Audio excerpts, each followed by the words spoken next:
गौरी पुत्र गणेश भगवान की जय। जय श्री कृष्णा, राधे राधे। आज अश्विन मास के कृष्ण पक्ष की एकादशी तिथि है और इस एकादशी को इंदिरा एकादशी के नाम से जाना जाता है। तो आज मैं आपको सुना रहा हूँ इंदिरा एकादशी की बड़ी ही दुर्लभ कथा। तो इस कथा को बड़ी ही श्रद्धा और प्रसन्नचित मन से पूरा अवश्य सुनिएगा।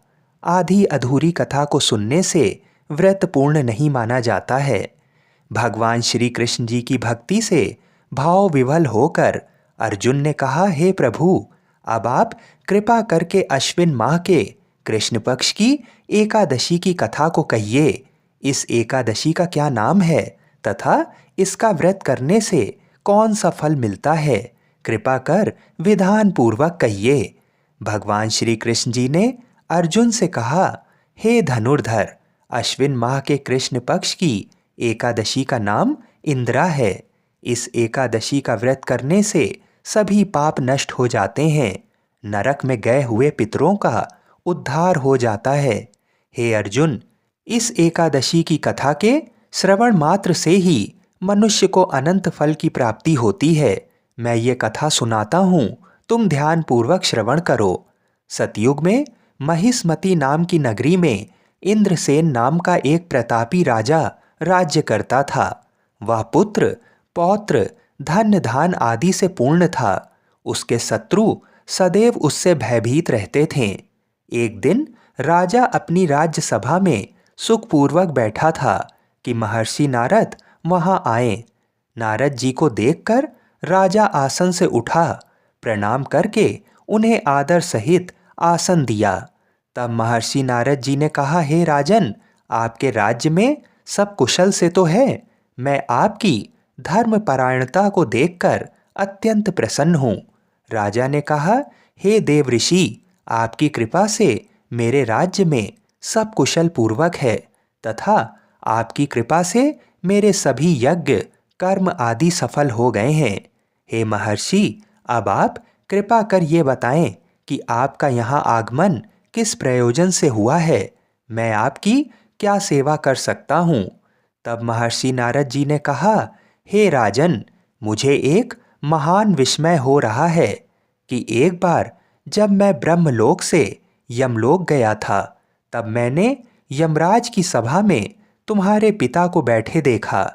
तुम्हारे पिता महान ज्ञानी, दानी तथा धर्मात्मा थे, मगर एकादशी के व्रत के बिगड़ जाने के कारण वह यमलोक को गए हैं। तुम्हारे पिता ने तुम्हारे लिए एक संदेश भेजा है। राजा ने उत्सुकता से पूछा, क्या संदेश है महर्षि? कृपा कर शीघ्र ही कहिए। राजन, तुम्हारे पिता ने कहा है, महर्षि, आप मेरे पुत्र इंद्रसेन, जो कि महिष्मती नगरी का राजा है, के पास जाकर एक संदेश देने की कृपा करें कि मेरे किसी पूर्व जन्म के बुरे कर्म के कारण ही मुझे यमलोक मिला है। यदि मेरा पुत्र अश्विन माह के कृष्ण पक्ष की इंदिरा एकादशी का व्रत करे और उस व्रत के फल को मुझे दे दे तो मेरी मुक्ति हो जाएगी। मैं भी इस लोक से छूटकर स्वर्गलोक में वास करूंगा। इंद्रसेन को अपने पिता के यमलोक में पड़े होने की बात सुनकर महान दुख हुआ और उसने नारद जी से कहा, हे नारद जी, ये तो बड़े दुख का समाचार है कि मेरे पिता यमलोक में पड़े हैं।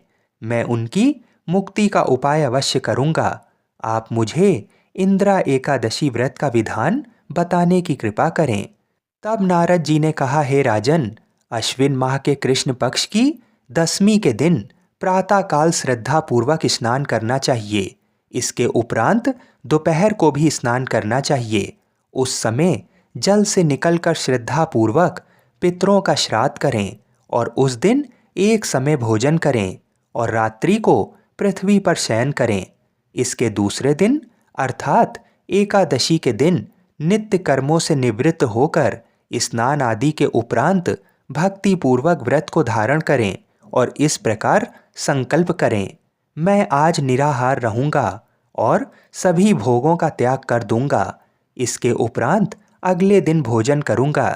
हे ईश्वर, आप मेरी रक्षा करने वाले हैं। आप मेरे उपवास को संपूर्ण कराइए। इस प्रकार आचरण करके दोपहर को शालीग्राम जी की प्रतिमा को स्थापित करें और ब्राह्मण को बुलाकर भोजन कराएं तथा दक्षिणा दें। भोजन का कुछ हिस्सा गाय को अवश्य दें और भगवान विष्णु का धूप नैवेद्य आदि से पूजन करें तथा रात्रि को जागरण करें। तदुपरांत दुआदशी के दिन मौन रहकर बंधु बांधवों सहित भोजन करें। हे राजन, ये इंदिरा एकादशी के व्रत की विधि है। यदि तुम आलस्य को त्याग कर इस एकादशी के व्रत को करोगे तो तुम्हारे पिता अवश्य ही स्वर्ग के अधिकारी बन जाएंगे। नारद जी राजा को सब विधान समझाकर अंतर्ध्यान हो गए। राजा ने इंदिरा एकादशी के आने पर उसका विधान पूर्वक व्रत किया। बंधु बांधवों सहित इस व्रत के करने से आकाश से पुष्पों की वर्षा हुई और राजा के पिता यमलोक से रथ पर चढ़कर स्वर्ग को चले गए। इस एकादशी के प्रभाव से राजा इंद्रसेन भी इस लोक में सुख भोग कर अंत में स्वर्ग लोक को गया। भगवान श्री कृष्ण जी ने कहा, हे सखा, ये मैंने तुम्हारे सामने इंदिरा एकादशी के महात्म्य का वर्णन किया है। इस कथा के पढ़ने व सुनने मात्र से ही सभी पापों का शमन हो जाता है और अंत में मनुष्य स्वर्गलोक का अधिकारी बनता है तथा उसके पितरों को कभी भी यमलोक की यातना को सहना नहीं पड़ता है। मनुष्य जो भी प्रण करे उसे चाहिए कि वह उसको तन मन धन से पूरा करे। किसी भी कार्य का प्रण करके उसे तोड़ना नहीं चाहिए। बोलिए श्री लक्ष्मी नारायण भगवान जी की जय। आइए अब मनोकामनाओं की पूर्ति करने वाली दूसरी कथा को सुनते हैं। इस कथा को सुनने से ही व्रत पूर्ण माना जाता है। एक बार श्रीखंड नामक स्थान पर भगवान के एक बहुत बड़े भक्त थे। उनका नाम श्री मुकुंद दास था। श्री मुकुंद दास के यहाँ भगवान श्री कृष्ण जी का श्री विग्रह था। वह उनकी बहुत सेवा करते थे। एक बार श्री मुकुंद दास जी को किसी कार्य के लिए बाहर जाना था, इसलिए उन्होंने अपने पुत्र रघुनंदन को बुलाकर कहा कि घर में श्री कृष्ण जी की सेवा होती है, इसलिए बड़ी सावधानी से उनको भोग इत्यादि लगाना। ये सब अपने पुत्र को बताकर श्री मुकुंद दास जी अपने कार्य के लिए चले गए। पिताजी के जाने के बाद रघुनंदन अपने मित्रों के साथ खेलने चले गए। दोपहर के समय माता जी ने आवाज देकर कहा कि अरे रघुनंदन, भोग तैयार है, आकर ठाकुर को लगा दे। रघुनंदन खेल छोड़कर आए व हाथ पैर धोकर भोग की थाली श्री कृष्ण जी के आगे सजाई। फिर श्री कृष्ण जी से बोले, लो जी, आप ये खाइए, मैं कुछ देर में आकर थाली ले जाऊंगा। श्री रघुनंदन अभी बालक ही थे, इसलिए बड़े ही सरल भाव से, बालक बुद्धि से रघुनंदन ने श्री कृष्ण जी से निवेदन किया। फिर वे खेलने चले गए। कुछ देर बाद उन्हें याद आया कि श्री कृष्ण जी उनकी प्रतीक्षा कर रहे होंगे कि कब आप थाली लेने आएंगे। ऐसा सोचकर वह घर के मंदिर में आए। आकर देखा कि भोग तो ऐसे का ऐसे ही रखा हुआ है जैसा वे उसे छोड़कर गए थे। बालक रघुनंदन ये देख घबरा गए और कहने लगे, अरे आपने इसे खाया क्यों नहीं? क्या गड़बड़ हो गई? पिताजी को पता लगेगा तो आपको बहुत डांटेंगे। ऐसा कहकर रघुनंदन रोने लगे। फिर भी कुछ नहीं हुआ। श्री कृष्ण जी ने खाना शुरू नहीं किया। अब तो रघुनंदन जोर जोर से रोने लगे।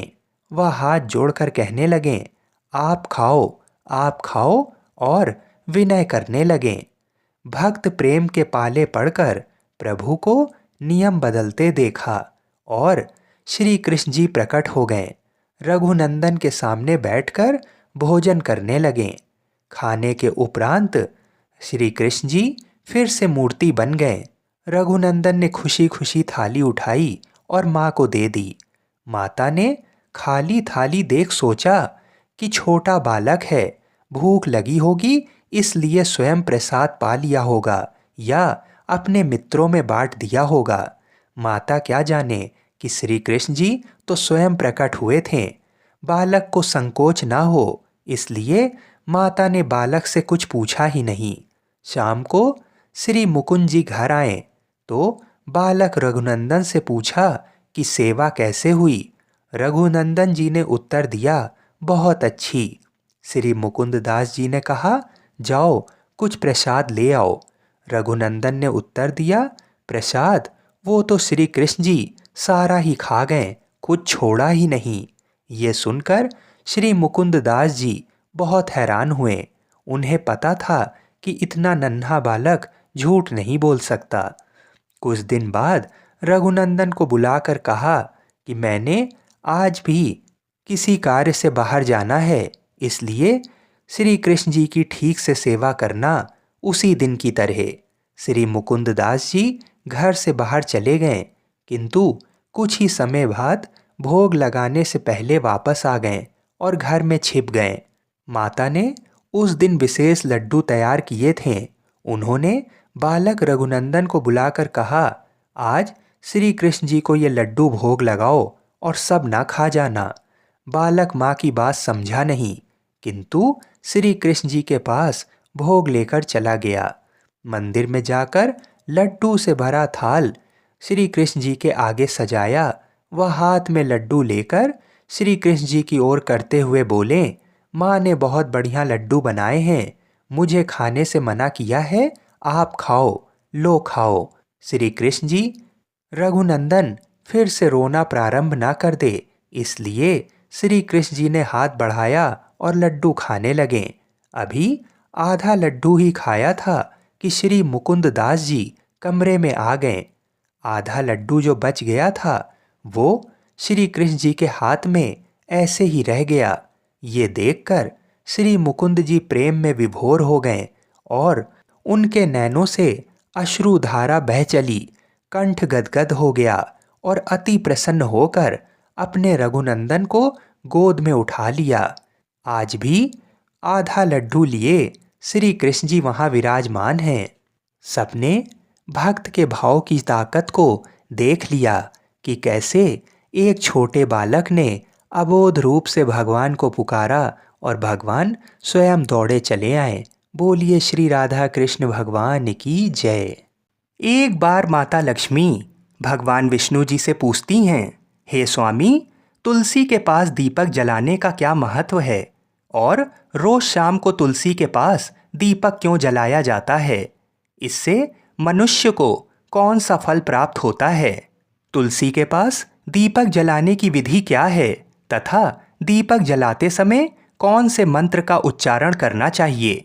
कृपा कर आप मुझे विस्तार से बताइए। तब भगवान विष्णु जी कहते हैं, हे देवी, आज आपने समस्त मानव जाति के कल्याण के लिए बहुत ही महत्वपूर्ण प्रश्न किया है। आपके इस प्रश्न का उत्तर देने से पूर्व मैं आपको एक प्राचीन कथा सुनाता हूँ, जिससे आपको सभी प्रश्नों के उत्तर मिल जाएंगे। इसलिए आप इस कथा को ध्यानपूर्वक सुनिए। इस कथा को ध्यान से पूरा सुनने मात्र से ही मनुष्य को 100 वर्षों तक तुलसी के पास दीपक जलाने का पुण्य प्राप्त होता है। फिर माता लक्ष्मी कहती हैं, हे स्वामी, मैं इस कथा को सुनने के लिए उत्सुक हूँ, कृपा आप इस कथा को सुनाना प्रारंभ कीजिए। तब भगवान विष्णु माता लक्ष्मी को वह कथा सुनाने लगते हैं। हे देवी, पूर्व काल की बात है। दक्षिण दिशा में तुंगभद्रा नाम की एक बहुत बड़ी नदी है। इस नदी के किनारे पर हरिहरपुर नाम का एक अत्यंत सुंदर नगर बसा हुआ था। उसी नगर में काशी नाम के एक ब्राह्मण निवास करते थे। वे अत्यंत गुणवान, चरित्रवान, धर्म कार्य करने वाले तथा वेदों के मार्ग पर चलने वाले थे। उन्होंने समस्त शास्त्र का अध्ययन किया हुआ था। उस ब्राह्मण की एक पत्नी थी, जिसे लोग दुराचारणी कहकर पुकारते थे, क्योंकि उसके कर्म ही उसके नाम के अनुसार थे। वह सदैव ही अपने पति को अपमानित करती थी। वह अपने पति के लिए कुवाच्य कहती थी, पति को भयंकर दुख देती थी, पति के लिए कभी भोजन नहीं बनाती थी। उसने अपने पति के साथ कभी शयन नहीं किया, कभी उसके साथ प्रेम से व्यवहार नहीं किया। पति के मित्र, परिवार के लोग घर पर आते तो वह स्त्री उनको अपमानित करके भगा दिया करती थी और स्वयं काम भाव से उन्मत्त होकर निरंतर अन्य व्यभिचारिणी स्त्रियों के साथ घूमा करती थी। उसका मन पति को छोड़कर पराये पुरुषों में लगा रहता था। उसने कभी अपने पति से प्रेम से बात नहीं की, किंतु पराये पुरुषों के संग बैठकर बातें किया करती थी। पराये पुरुषों को मोहित करने के लिए सज धज कर गाँव में घूमने जाया करती थी। कभी वह वन में किसी वृक्ष के नीचे खड़ी रहकर सुंदर पुरुषों की राह देखने लगती और किसी दुष्ट पुरुष को मोहित करके उसके संग भोग विलास किया करती थी। फिर एक दिन वह दुराचारिणी स्त्री वन में जाकर एक वृक्ष के नीचे खड़ी हो गई। उसका चित्त काम से भरा हुआ था। वह किसी सुंदर कामी पुरुष की राह देख रही थी, किंतु बहुत समय निकलने के बाद भी उस स्थान पर कोई पुरुष नहीं आया। इसलिए वह अत्यंत दुखी हो गई और प्रियतम की खोज में इधर उधर देखने लगी। उस दिन उसका सारा परिश्रम व्यर्थ हो गया। वहां पर खड़ी होकर वह नाना प्रकार की बातें कहकर विलाप करने लगी। आज तो इस मार्ग में कोई भी सुंदर पुरुष नहीं आया, अब मैं कैसे अपने काम वासना को शांत करूं? वह जोर जोर से विलाप करने लगी। उस जंगल में एक भयानक बाघ निवास करता था। उस पापिनी स्त्री की आवाज़ सुनकर वह जाग गया और उछलकर उस स्त्री का भक्षण करने के लिए उसके पास आ गया। उस भयंकर बाघ को देखकर उस स्त्री के पसीने छूटने लगे। वह भय से थर थर कांपने लगी। वह स्त्री कुछ करती इतने में ही उस बाघ ने अपने पंजे से उसे घायल कर दिया और वह स्त्री जमीन पर गिर पड़ी। जमीन पर गिरते ही वह स्त्री चिल्लाते हुए बोली, अरे बाघ, तू किस लिए यहाँ पर आया है? मुझे क्यों मार रहा है? तुम मुझे छोड़ दो, मेरा भक्षण करके तुम्हें क्या मिलेगा? उस स्त्री की ये बात सुनकर वह भयानक बाघ क्षण भर के लिए रुक गया और हंसते हुए बोला, हे दुष्टा, आज विधाता ने तुझे मेरा ग्रास नियुक्त किया है। तुझ जैसी पापनी स्त्री का भक्षण करना ही मेरा काम है, तभी तुझे इस शरीर से मुक्ति मिलेगी।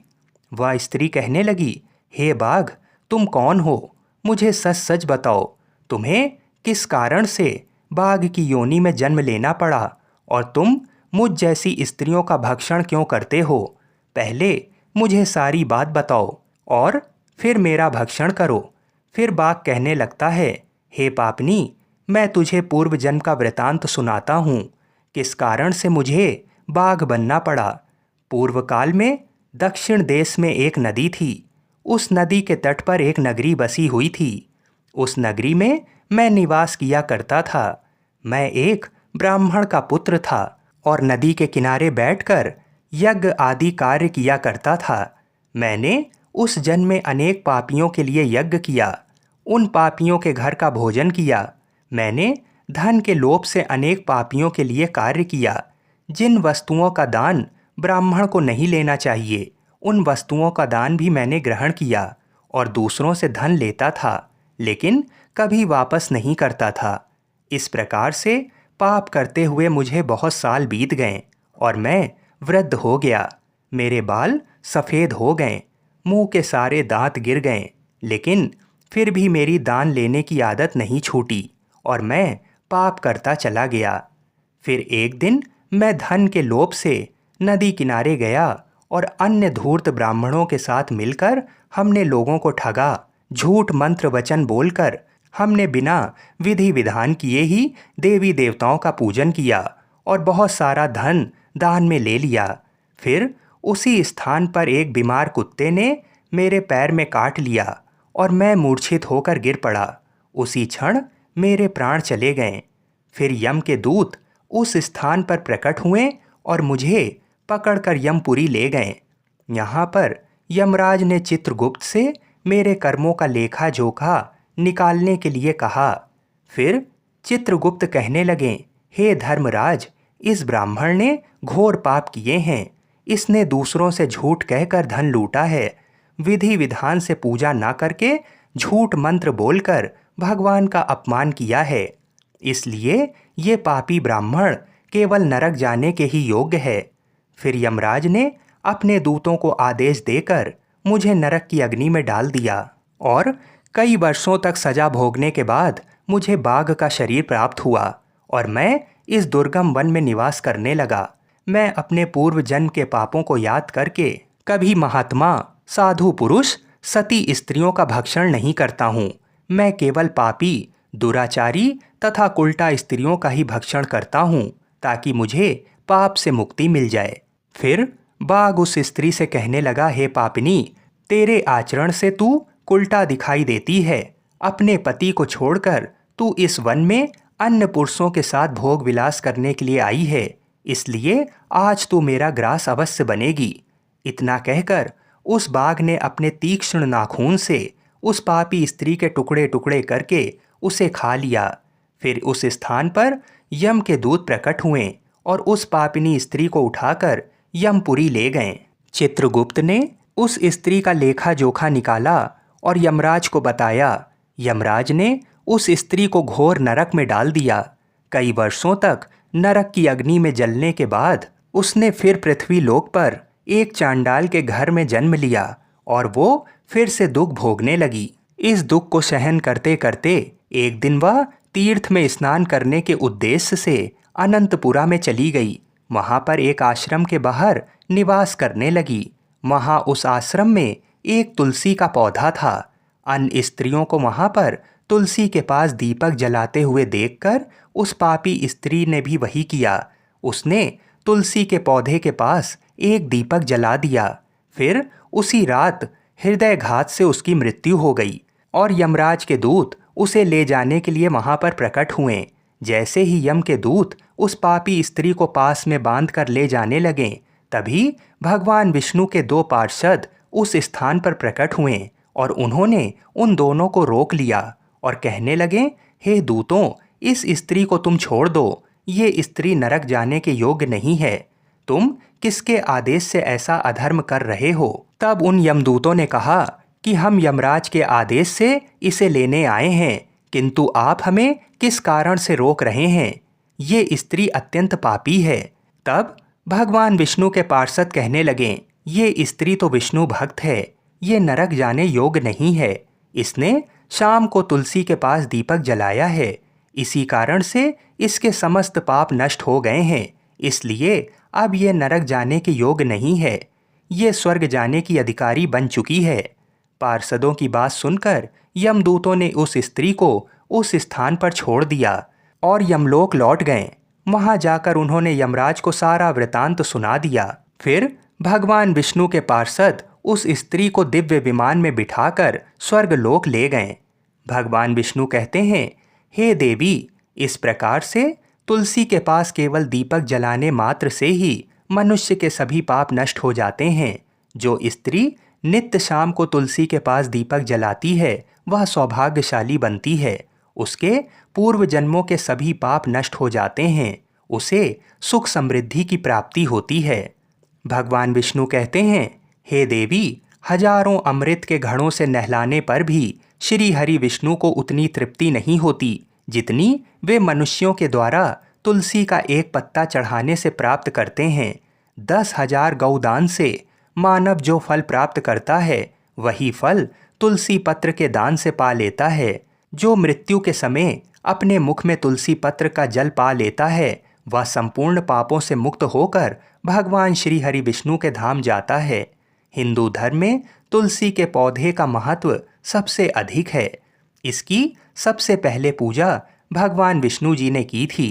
भगवान विष्णु कहते हैं, जिस प्रकार से देवी लक्ष्मी से वैकुंठ को ऐश्वर्य प्राप्त है, उसी प्रकार से वैकुंठ में तुलसी के कारण ही पवित्रता प्राप्त है।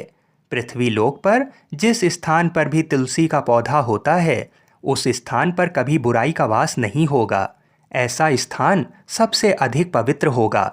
इसी कारण से हमें हमारे घर में तुलसी का पौधा अवश्य लगाना चाहिए। इस प्रकार से भगवान विष्णु ने तुलसी के पास दिया जलाने का महत्व बताया।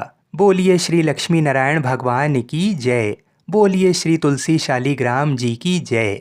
बोलिए श्री बद्रीनाथ जी की जय।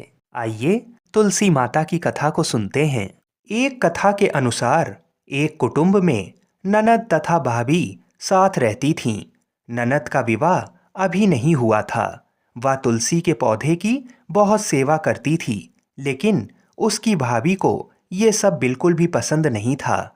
जब कभी उसकी भाभी को अत्यधिक क्रोध आता, तब वह उसे ताना देते हुए कहती कि जब तुम्हारा विवाह होगा तो मैं तुलसी ही बारातियों को खाने को दूंगी और तुम्हारे दहेज में भी तुलसी ही दूंगी।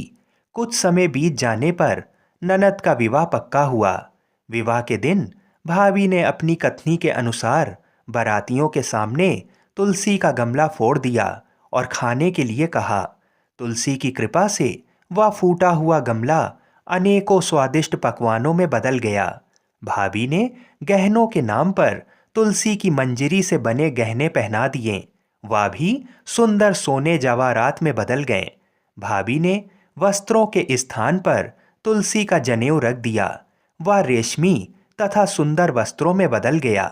नंद की ससुराल में उसके दहेज की बहुत प्रशंसा की गई। ये बात भाभी के कानों तक भी पहुंची। उसे बड़ा ही आश्चर्य हुआ। उसे अब तुलसी माता की पूजा का महत्व समझ आया। भाभी की एक लड़की थी।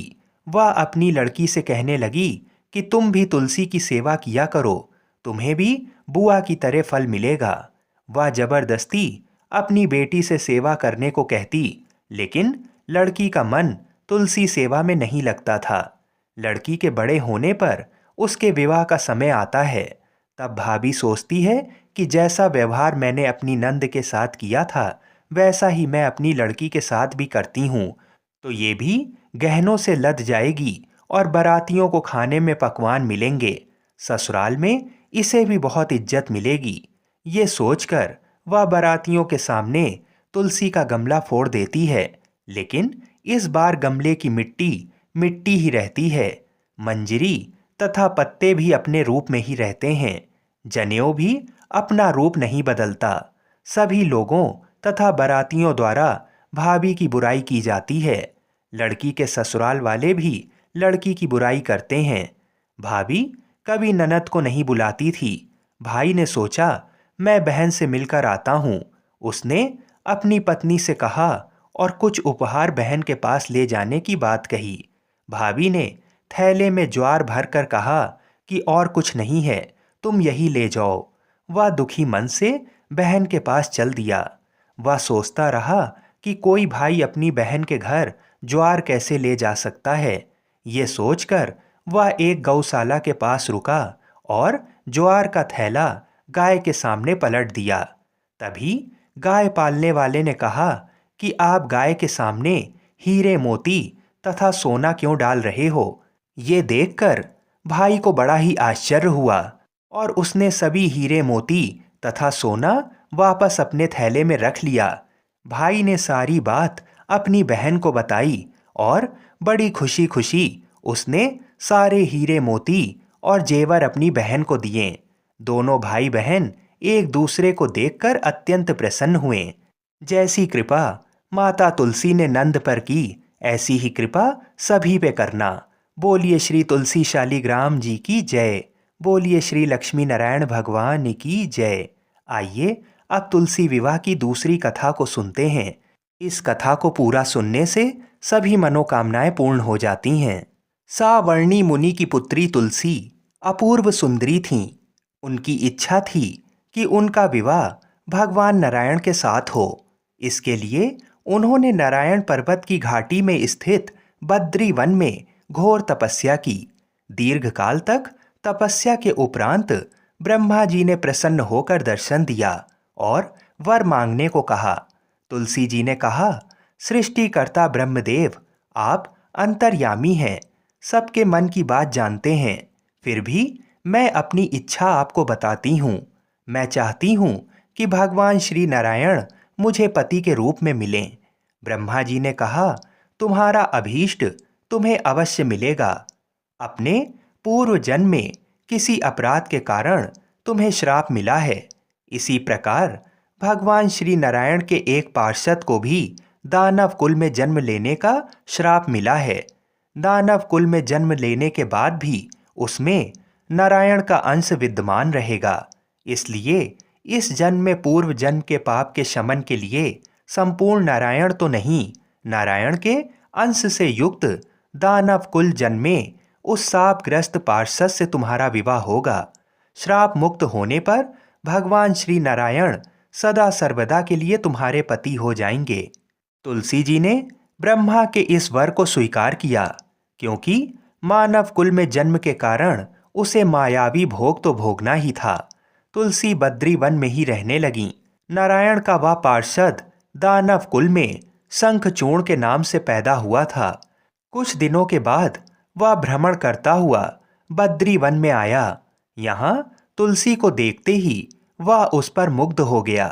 तुलसी जी के सामने उसने अपने साथ विवाह करने का प्रस्ताव रखा। इतने में ही वहां ब्रह्मा जी आ गए और तुलसी से कहा, तुलसी, शंखचूर्ण को देखो, कैसा देवोपम इसका स्वरूप है। दानव कुल में जन्म लेने के बाद भी लगता है जैसे इसके शरीर में नारायण का वास हो। तुम प्रस्ताव को सहर्ष स्वीकार कर लो। तुलसी को भी लगा कि उसकी तपस्या पूर्ण हुई, उसे इच्छित फल मिला है।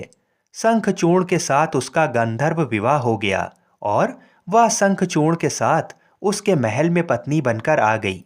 शंखचूर्ण ने अपनी परम सुंदरी सती साध्वी पत्नी तुलसी के साथ बहुत दिनों तक राज्य किया। उसने अपने राज्य का इतना विस्तार किया कि देवलोक तक उसके अधिकार में आ गया। स्वर्ग का सुख भोगने वाले देवताओं की दशा भिखारियों जैसी हो गई।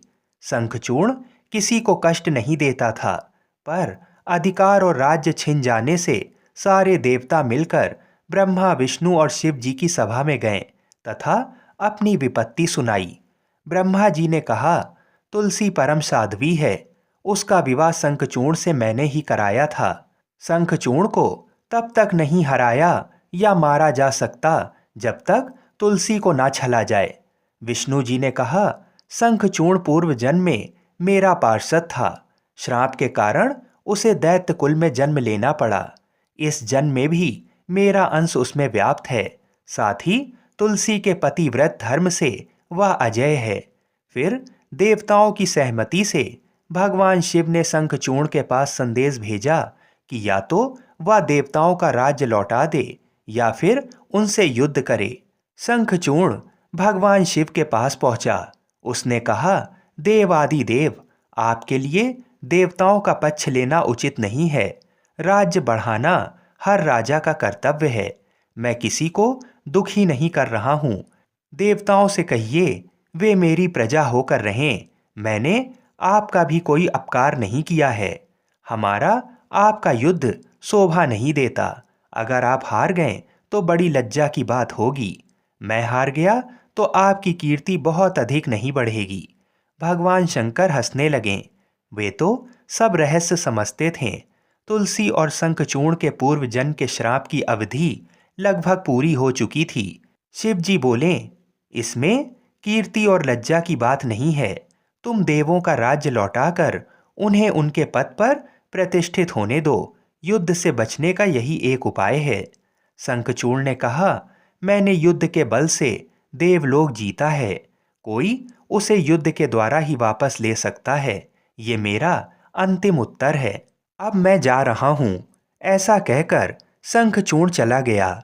उसने अपनी पत्नी तुलसी को सारी बात बताई और कहा, कर्म भोग सब काल सूत्र में बंधा है। जीवन में हर्ष, शोक, भय, सुख, दुख, मंगल, अमंगल काल के अधीन है। हम तो केवल निमित्त मात्र हैं। संभव है भगवान शिव देवों का पक्ष लेकर मुझसे युद्ध करें।